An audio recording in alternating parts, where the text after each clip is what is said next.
নমস্কার, সুস্বাগতম। আপনারা দেখছেন জুডোস ধামাকা নতুন পর্ব। সাথে আছি আমি জুডো। রঘু ডাকাত ছবির প্রি টিজ আজকেই মুক্তি পেয়েছে। এই ছবিটি পুজোয় মুক্তি হবে, আপনারা সবাই জানেন সেটা।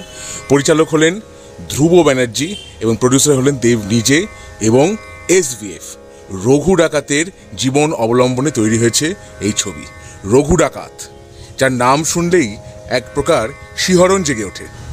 দুষ্টের দমন আর শিষ্টের পালন, বাংলার ডাকাতরা তাই ছিলেন একসময়। না, এখনকার মতো ডাকাতি তারা করতেন না।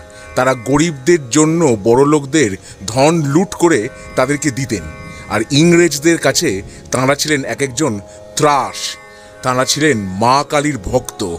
দেবী পূজা করে তবে তারা ডাকাতিতে বের হতেন। এই প্রি টিজে আমরা একটি ভয়েস ওভার শুনতে পাচ্ছি। প্রেক্ষাপটটি তৈরি করা হয়েছে ইংরেজের অত্যাচারের, ভয়াবহ হত্যালীলা দেখানো হয়েছে এবং তারপরে তীরন্দাজ রঘু ডাকাতকে আমরা দেখতে পাই, মানে দেবকে দেখতে পাই রঘু ডাকাত রূপে।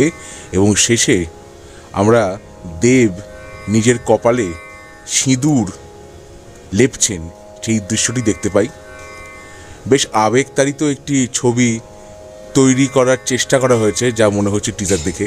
ছবিটা না দেখে তো বলতে পারবো না, তবে মেকিং ভালো, সিনেমাটোগ্রাফিও আকর্ষণীয়। ব্যাকগ্রাউন্ড মিউজিকটি দিয়েছেন এই টিজারের রথিজিৎ ভট্টাচার্য। ব্যাকগ্রাউন্ড মিউজিক শুনে কিন্তু বিক্রম ভেদার থিম মিউজিকের কথা মনে পড়তে বাধ্য। আরেকটা কথা, রঘু ডাকাত ছবির এই প্রমোশনাল পোস্টের সাথে দেখুন দ্য ব্যাটল অফ গালওয়ান ছবির এই প্রমোশনাল পোস্টারের কি অদ্ভুত একটা মিল লাগছে।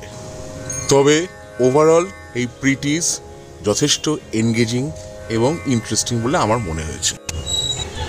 এই ছবিতে আরও অভিনয় করছেন ইধিকা পাল, অনির্বাণ ভট্টাচার্য, রূপা গাঙ্গুলি, সোহিনী সরকার, আরও অনেকে।